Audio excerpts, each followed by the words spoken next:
चौपाल रे सब बड़ा बडेरा, सब बड़ा बडेरा वो जी, सब लोग लगाया वो जी, ठाकरिया ने समझा वो जी।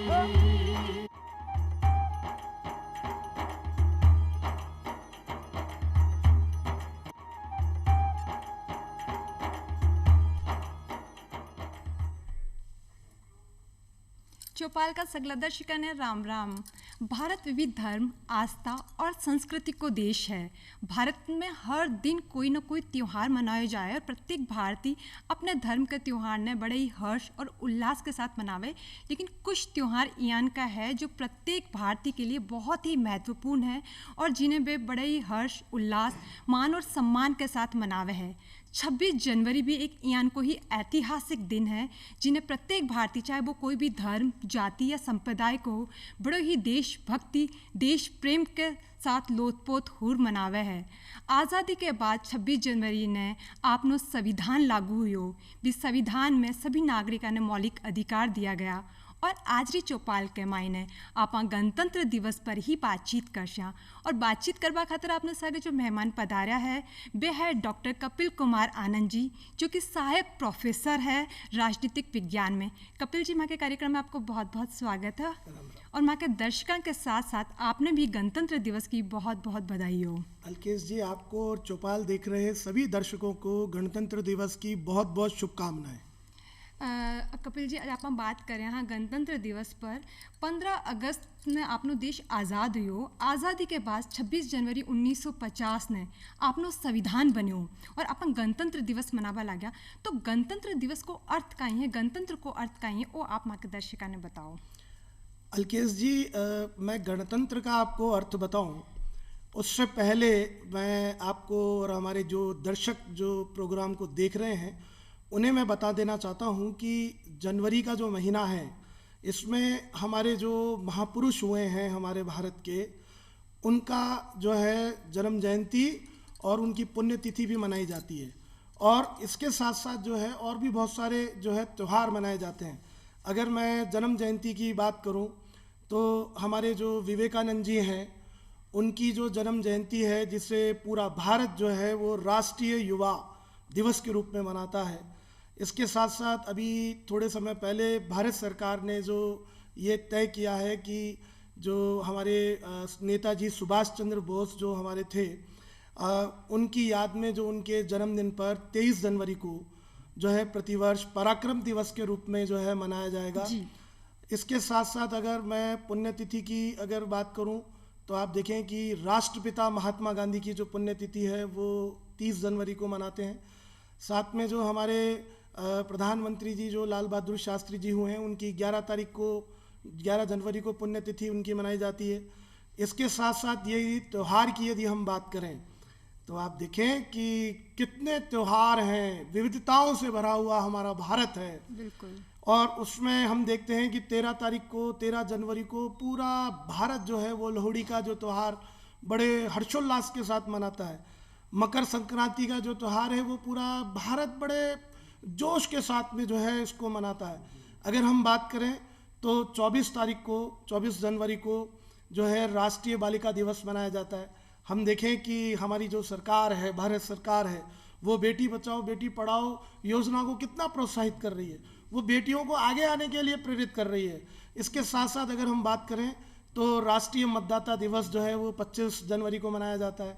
इसके साथ साथ आप देखें कि इतनी सारी बातें विविधताओं के साथ जो आप देख रहे हैं कि जनवरी के माह में मनाया जाता है। और इसी जनवरी के अंदर हमारा जो है गणतंत्र दिवस भी मनाया जाता है। आप देखें कि 26 जनवरी 1950 को, यानी कि भारत जब स्वतंत्र हुआ तो उसके बाद में 26 जनवरी 1950 को हमारा जो है देश का अपना जो है संविधान लागू किया गया। और बात रही गणतंत्र की तो आप देखें कि गणतंत्र के मायने बहुत महत्वपूर्ण हैं। और गणतंत्र से अगर हम साधारण शब्दों के अंदर हमारे जो दर्शक हैं उनको यदि हम गणतंत्र का मतलब बताएं तो वो हम कह सकते हैं कि जो हमारे राष्ट्राध्यक्ष हैं वो जनता द्वारा निर्वाचित होते हैं। तो वो गणतंत्र के अंदर जो है व्यवस्था होती है। और जब से हमारा जो संविधान है वो लागू हुआ तब से लेकर आज तक आप देखेंगे कि जितनी भी जो सरकारें आई हैं वो सब सरकारें जो हैं जनता द्वारा निर्वाचित रही हैं, जनता द्वारा चुनी हुई हैं। जी, बहुत बढ़िया बात आप बताइयो। इन आप साधारण शब्दों में आ कह सका कि भाई अब वो समय को नहीं जब राजा को बेटो ही राजा बंसी, अब वो राजा बंसी जो काबिल है, या पर ये कह सका कि जनता के द्वारा, जनता के लिए, जनता द्वारा शासन ही जो है वो गणतंत्र है। तो बात आप कर ली गणतंत्र का अर्थ की। इसके साथ मैं आपने पूछना चाहूँ कि जो आज़ादी के बाद 26 जनवरी ने अपना संविधान लागू हुई, इस संविधान को जो इतिहास है वो कहीं है। अब देखें कि जैसा 15 अगस्त 1947 को हमें स्वतंत्रता मिली, हम आज़ाद हुए, और बहुत मायने हैं इसके कि हम संप्रभु हुए। संप्रभुता यानी कि अपने लोगों पर शासन करने का अधिकार हमको मिला, हम संप्रभु हुए। तो आप देखें कि उसके बाद में एक महसूस किया जाने लगा कि हमारे देश का अपना एक संविधान होना चाहिए, और हमारे देश में जो कोई भी कानून बने, जो कोई भी व्यवस्था लागू हो, जो कोई भी प्रक्रिया हो, जो कोई भी व्यवस्थाएं स्थापित हों, जो भी कार्यकलाप किए जाएं, वो संविधान के द्वारा ही किए जाएं। यानी कि संविधान के अंदर जो भी नियम निर्धारित कर दिए गए हैं, उन नियमों के आधार पे ही जो है हमारे यहाँ पर शासन चले। और मैं यहाँ पर अगर बात संविधान की हो रही है तो भारत रत्न बाबा साहब भीमराव अंबेडकर जी को मैं यहाँ पर जो है याद करना चाहूँगा। बिल्कुल। और बहुत सारी कमेटियाँ बनी थी जब जो है भारत का जब संविधान बनाया जा रहा था, जैसा कि 2 साल 18 महीने 11 दिन में जो हमारा जो संविधान बन के जो तैयार हुआ, एक लंबे समय के अंदर जो हमारा संविधान बन के तैयार हुआ, तो उसमें बहुत सारी कमेटियाँ बनी थी। और उन कमेटियों में एक महत्वपूर्ण कमेटी थी प्रारूप समिति, और उस प्रारूप समिति के अध्यक्ष थे वो डॉक्टर भीमराव जो अंबेडकर थे। उनका बहुत महत्वपूर्ण योगदान था संविधान के प्रारूप को, स्ट्रक्चर को बनाने में। तो तब से लेकर कि भाई देश के अंदर जो कानून है वो किस तरीके से बनेंगे, उनको लागू कैसे किया जाएगा, यदि कोई कानून यदि बनता है और यदि वो कानून बनता है और यदि वो कानून नागरिकों के लिए जो है अगर उचित नहीं है, जैसा कि संविधान में हमको मौलिक अधिकार प्रदान किए गए, और यदि वो कानून मौलिक अधिकारों के जो है विपरीत है, यानी कि मौलिक अधिकारों का खंडन करता है, तो संविधान के अंदर आप देखें कि सर्वोच्च न्यायालय है, और सर्वोच्च न्यायालय को न्यायिक पुनरावलोकन का अधिकार संविधान के अंतर्गत ही प्रदान किया गया है कि यदि कोई कानून जो है संविधान के विपरीत होगा तो सर्वोच्च न्यायालय जो भारत का है वो उस कानून को अवैध घोषित करने की उसके पास में शक्ति होगी।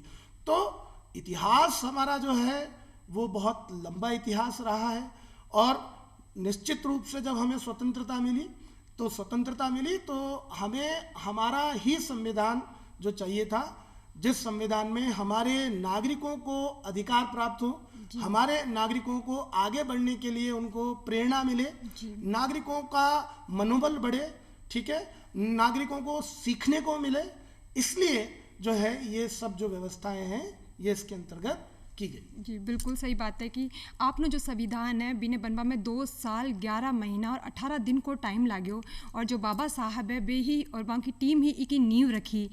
तो बात कर ली आपने संविधान के इतिहास की, इसके साथ में मैं वो भी जानबो चाहूँ कपिल जी कि जो आपनो संविधान है एक यानी कि काहीं विशेषता है जी पर पूरे भारत का जितना भी लोग है वे सब गर्व कर सके हैं।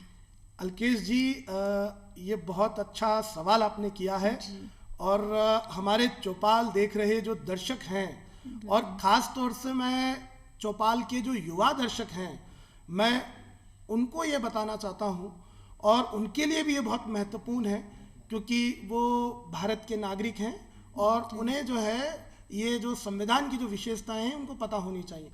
तो सबसे पहले मैं जो मुख्य जो विशेषताएं हैं उनका मैं यहाँ जिक्र करूँगा। उसमें सबसे पहले मैं बता देना चाहता हूँ कि भारत का जो संविधान है वो लिखित संविधान है, ठीक है ना, लिखित प्रारूप है, ठीक है। हमारा जो संविधान है वो दुनिया का सबसे लंबा संविधान है।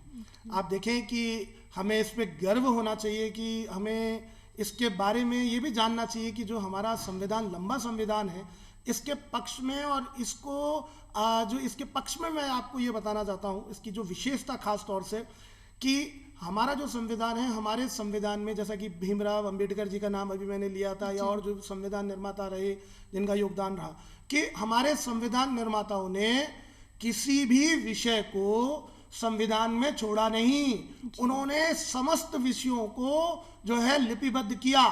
उसका एक सबसे बड़ा कारण ये था कि वो चाहते थे कि जो हमारे नवयुवक हैं, आने वाले जो भारत के बच्चे हैं, वो अपनी सारी व्यवस्थाओं को, राजनीतिक व्यवस्थाओं को, सामाजिक व्यवस्थाओं को, जो जो व्यवस्थाएं संविधान के अंतर्गत की गई हैं, उनको उन सभी व्यवस्थाओं को पढ़ने को मिले, उनको लिटरेचर मिले, उनको पता चले कि हमारे संविधान में क्या है।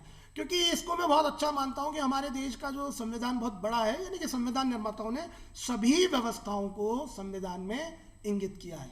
इसके साथ साथ आप देखें कि जब संविधान बनाया जाता है तो उसमें एक सबसे महत्वपूर्ण, दुनिया के आप संविधानों को देखेंगे, लेकिन आप अगर हमारे संविधान के साथ में अगर उसकी तुलना करेंगे और उसमें देखेंगे तो हमारे संविधान में जो नागरिकों को बहुत व्यापक मौलिक अधिकार प्रदान किए गए हैं।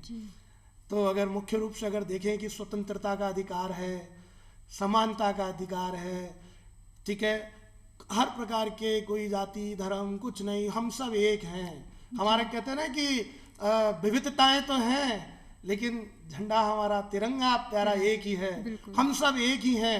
इसके साथ साथ अगर हम बात करेंगे तो राज्य के नीति निर्देशक तत्व उसके अंदर जो है समाहित हैं संविधान में। हमारे कर्तव्य हमें बताए गए हैं कि हमारे कर्तव्य क्या होंगे, कि हमें संविधान में कर्तव्य देने के पीछे ये रीज़न था कि हमें पता होना चाहिए कि हमारे देश के कर्तव्य क्या है, हमारे कर्तव्य क्या है, हमें किन किन विषयों की पालना करनी है, हमें क्या नहीं करना, हमें क्या करना है। ये कितनी महत्वपूर्ण बात है। हमारे जो संविधान में वयस्क मताधिकार की व्यवस्था की गई, इसका मतलब है कि एक निश्चित आयु होने पर जो है प्रत्येक देशवासी को बिना किसी भेदभाव के जो है वो मतदान करने का अधिकार है। ठीक है, इसके साथ साथ बात करेंगे तो हमारे देश के संविधान में संसदात्मक व्यवस्था की जो है व्यवस्था की गई है। अब संसदात्मक व्यवस्था किसको कहते हैं, अब मैं दर्शकों को बताना चाहता हूं चौपाल के, कि जिस देश के संविधान में संसदात्मक व्यवस्था की स्थापना की जाती है, उस देश में आप देखेंगे कि कार्यपालिका के दो प्रमुख होते हैं। एक जो है जिसको हम कहेंगे कि हमारे राष्ट्रपति जी हैं, एक हमारे प्रधानमंत्री जी हैं। तो सिद्धांत में जो है वो राष्ट्रपति जी जो है वो कार्यपालिका शक्ति का प्रयोग करते हैं, और व्यवहार में देखेंगे तो प्रधानमंत्री जी और उनका जो मंत्रिमंडल है जो है उसका वास्तविक प्रयोग करते हैं। इसके साथ साथ कार्यपालिका और व्यवस्थापिका के बीच में जो है वो संबंध होता है, ठीक है, और जो कार्यपालिका होती है वो व्यवस्थापिका के प्रति उत्तरदायी होती है। तो ये व्यवस्थाएं हमारे संविधान में की गई हैं। इसके साथ साथ अगर हम देखेंगे तो दुनिया के कुछ देशों का संविधान कठोर है और दुनिया के कुछ देशों का संविधान लचीला भी है, लेकिन हमारे संविधान निर्माताओं ने जो संविधान में मिश्रित व्यवस्था रखी, यानी ऐसा रखा कि जब परिस्थितियां के अकॉर्डिंग जो है संविधान में जो है वो कठोर और लचीला, जो भी व्यवस्थाएं जैसी हमको आवश्यक है उसके अनुसार जो है जो सिस्टम जो है उसके अकॉर्डिंग हम उसको जो है उसको ढाल लेते हैं और व्यवस्थाओं को, और भी बहुत सारी जो विशेषताएं हैं और जिसके बारे में हम जान सकते हैं। जी तो बिल्कुल ये कपिल जी, महत्वपूर्ण बिल्कुल आपने बहुत सही बात बताई हो कि भाई आपने देश को जो संविधान की जो विशेषता है पे गर्व कर सका। आपने जो संविधान है वो लिखित संविधान है, और सब बड़ी बात आपने संविधान में आपने कर्तव्य के साथ साथ आपने अधिकार, समानता को अधिकार, शोषण के विरुद्ध अधिकार, संपत्ति रकबा को अधिकार, समानता को अधिकार जो है वो आपने नागरिका ने दियो गयो है। तो बात आप कर ली। एक बात कहना चाहता हूँ अभी कि जैसे जो संपत्ति का अधिकार हमें जो है वो दिया गया था जब हमारा संविधान लागू किया गया था, लेकिन 44वें संविधान संशोधन के द्वारा जो है संपत्ति के मौलिक अधिकार को जो है कानूनी अधिकार बना दिया गया है। जी ठीक है ना जी। एक साथ में है ना कपिल जी, मैं एक सवाल आप और पूछना चाहूँ कि जी मैं सुनी हाँ कि आपने जो दिल्ली में जो 26 जनवरी ने परेड हुए हैं, एक मायना आप भी हिस्सों लियो, आप भी राजस्थान जो अपना राजस्थान है बिना बटे प्रेजेंट करो, इसके बारे में आप बताओ। सबसे पहले तो मैं राजस्थान की जो पावन धरती है मैं उसको जो है बार बार प्रणाम करता हूँ कि मुझे जो है बहुत सारे मौके दिए उन्होंने राष्ट्रीय स्तर पे राजस्थान का नेतृत्व करने के। और उसमें ही एक ऐसा अवसर 2016 में आया था जब राष्ट्रीय सेवा योजना की जो दस्ता जो चलता है राजपथ पर, राष्ट्रपति जी को, भारत के महामहिम राष्ट्रपति जी को सल्यूट करते हुए, उस दस्ते का जो है वो जो दल था उसका मुझे नेतृत्व करने का मौका मिला। 1 महीना हम दिल्ली रहे थे और युवा कार्यक्रम खेल मंत्रालय भारत सरकार के द्वारा हमें आमंत्रित किया गया था। और वहाँ जो है मेन जो फोकस रहता था वो परेड पे रहता था कि हमें मतलब हर बच्चे के मन में ये बात रहती थी कि हमें जो है हमारे स्टेट को रिप्रेजेंट हम कर रहे हैं, तो बहुत मन में गौरवान्वित होते थे वो कि हमें हमारे राज्य को जो है वो राष्ट्रीय स्तर पे जो है वो रिप्रेजेंट करने का मौका मिल रहा है। और इसके साथ साथ यदि मैं आपको और बताऊं कि गणतंत्र दिवस परेड शिविर हो या अतिरिक्त जो राष्ट्रीय शिविर होते हैं भारत सरकार जिसे ऑर्गेनाइज करती है समय समय पर, उसमें जो है वो कल्चर प्रोग्राम का एक बहुत महत्वपूर्ण जो है रहता है। उसमें ये रहता है कि जो जिस स्टेट से जो बच्चा आता है वो बच्चा अपने स्टेट की जो कल्चर है, जैसे मैं राजस्थान का हूँ तो मैं राजस्थान की बात करूँगा हमारे चौपाल के दर्शकों को कि भाई हमारा घूमर जो हमारी संस्कृति है। और अगर हम बात करें जैसे पंजाब है, पंजाब का जैसे गिद्दा है, भांगड़ा है, या अगर आसाम की बात करें तो बिहू है। मतलब आप देखेंगे कि जब राष्ट्रीय शिविर होते हैं तो उसमें जब गणतंत्र दिवस परेड शिविर भी है तो वहाँ क्या होता है कि पूरा जो भारत, जब मिनी भारत जब इकट्ठा होता है तो वो अपने अपने राज्य की जो है संस्कृति को वहाँ पर रखने का काम करता है। यहाँ पर मैं एक और महत्वपूर्ण बात बताना चाहता हूँ हमारे चौपाल के दर्शकों को कि आप देखेंगे कि भारत सरकार पिछले कुछ वर्षों से जो है बहुत एक कार्यक्रम के पीछे बहुत बच्चों को, हमारे जो देश के युवा हैं उनको मोटिवेट कर रही है। वो है एक भारत श्रेष्ठ भारत। हमारी संस्कृतियाँ बहुत सारी हैं, हमारे जो है भोजन जो हमारे बहुत सारे हैं, हमारे जो वेशभूषा बहुत सारी हैं, ठीक है, हमारी बहुत सारी बोलियां हैं, लेकिन उसके बाद में भी हम एक हैं। और भारत सरकार का ये मानना है, हमारे प्रधानमंत्री जी का ये मानना है, उन्होंने अपने मन की बात के अंदर जो है वो बार बार जो हमारे नवयुवक हैं, हमारे जो देश के जो बच्चे हैं, हमारे जो यहाँ के नागरिक हैं, उन सबको मोटिवेट करते हैं। वो ये कहते हैं, उनके अंदर की बात वो जानना चाहते हैं, उन्हें प्रेरित करते हैं। वो इसलिए प्रेरित करते हैं कि हमारे जो नवयुवक हैं, हमारा देश जो है, हमारे देश में नवयुवक सबसे ज़्यादा है, ठीक है। और नवयुवक हैं तो उनके आइडियाज़ भी हैं, उनके जो इंफॉर्मेटिव जो उनके आइडियाज़ हैं, है ना, और उनके मन में जो है क्या पता कोई ऐसा उनका आइडिया आ जाए जिससे कि हमारे देश में किसी व्यवस्था के अंदर कोई हमको जो है बहुत आगे की तरफ हम उसको लेकर जाएं। तो इसलिए वो बहुत सारी बात अपने मन की बात में करते हैं और जानना चाहते हैं कि जो हमारे नवयुवक हैं उनके क्या आइडियाज़ हैं, ठीक है। और एक भारत श्रेष्ठ भारत जो है उसमें मैं बिल्कुल एक छोटी सी बात और इसमें बताना चाहता हूँ कि पूरे भारत के स्तर पे जो है वो अगर मैं बताऊँ कि पेयर बना दिए, स्टेट के पेयर बना दिए। जैसे जो राजस्थान राज्य का जो पेयर है वो आसाम राज्य है, और आप देखेंगे कि 31 अक्टूबर को राष्ट्रीय एकता दिवस मनाते हैं सरदार वल्लभ भाई पटेल जी की जयंती के रूप में। और उसमें आप देखेंगे कि जो रन फॉर जो यूनिटी होती है, और आप देखते हैं कि राजस्थान के अंदर जो है स्कूल कॉलेजेस विश्वविद्यालय में जो है वो जो बच्चे हैं, नवयुवक हैं, विद्यार्थी हैं, वो लोग हिंदी भाषा में और असमिया भाषा के अंदर राष्ट्रीय एकता की शपथ लेते हैं।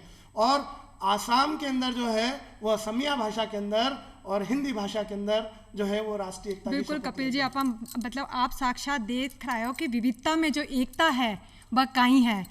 26 जनवरी एक यन को दिन है जब आप देख सको कि विविधता में एकता काई है। इसके साथ ही मैं आपको कपिल जी एक और सवाल पूछना चाहूँ कि जो आपने जनवरी में राष्ट्रीय युवा मतदान दिवस आवे है, इसके बारे में आप बताओ कि वो काई है।